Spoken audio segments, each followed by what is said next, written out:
Hello friends, मेरा नाम है दिव्यांश और आप देख रहे हैं नॉलेज लेसन्स यूट्यूब चैनल। तो आज का वीडियो शुरू करते हैं। क्रिप्टो करेंसी एक ऐसा बज़वर्ड है जो आजकल हर किसी से सुनने को मिल जाता है।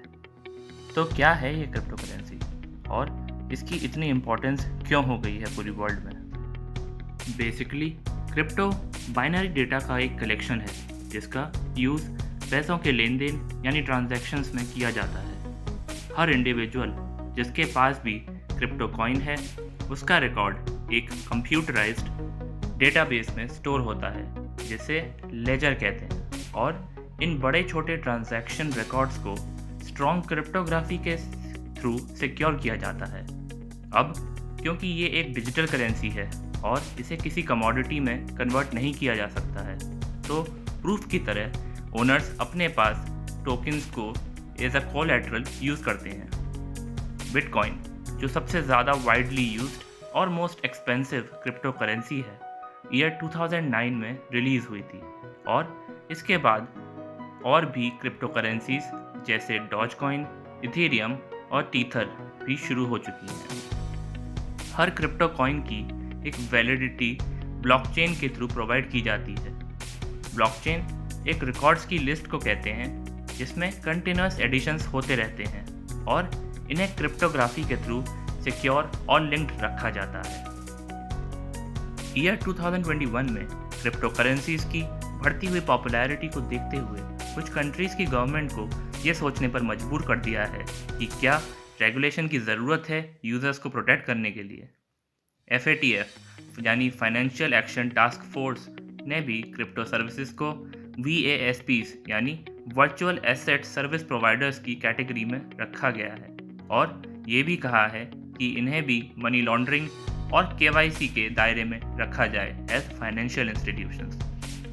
जून 2021 में एल सल्वाडोर पहली कंट्री बनी जिसने बिटकॉइन को एक लीगल टेंडर की तरह अनाउंस किया, और अगस्त 2021 में क्यूबा सेकेंड कंट्री बनी क्रिप्टो को लीगल टेंडर मानने वाली।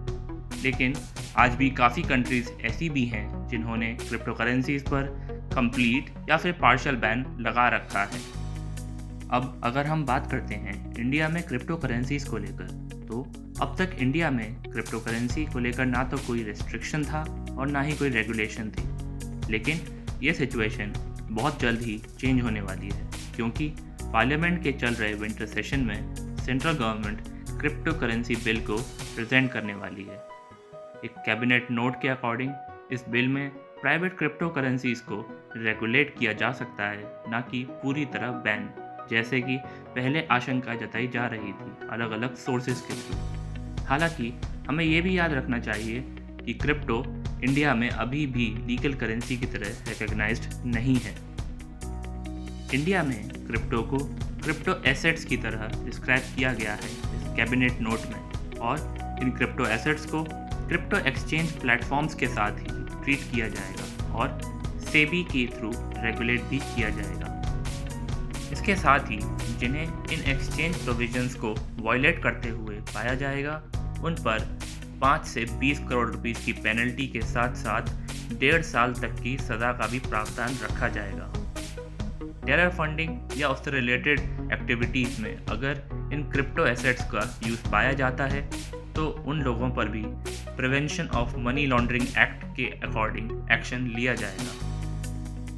करंटली एक अनुमान के मुताबिक इंडिया में क्रिप्टो करेंसी के 1.5 करोड़ इन्वेस्टर्स हैं, जिनके टोटल एसेट्स का साइज अप्रॉक्सीमेटली 45,000 करोड़ रुपए से ज़्यादा है। इस बिल के आने और क्रिप्टो पर कंप्लीट बैन की खबर से क्रिप्टो मार्केट में बहुत बड़ी गिरावट देखी गई थी और सभी इन्वेस्टर्स के इन्वेस्टमेंट्स डूबने का खतरा भी बढ़ गया था। लेकिन अब ड्राफ्ट बिल से ये क्लियर हो गया है कि इंडिया में क्रिप्टो पर कंप्लीट बैन नहीं लगाया जाएगा, बल्कि उन्हें रेगुलेट किया जाएगा सेबी के थ्रू। और लास्टली ये बिल RBI की आने वाली डिजिटल करेंसी के लिए एक नींव भी तैयार करेगा इंडिया में। आज की वीडियो के लिए इतना ही। अगर आपको ये वीडियो अच्छी लगी तो वीडियो को लाइक करें, चैनल पर नए हैं तो चैनल को सब्सक्राइब करें और नोटिफिकेशन की बेल प्रेस कर दें। मिलते हैं ऐसी ही किसी नई और इन्फॉर्मेटिव वीडियो के साथ। Till then keep learning and keep growing.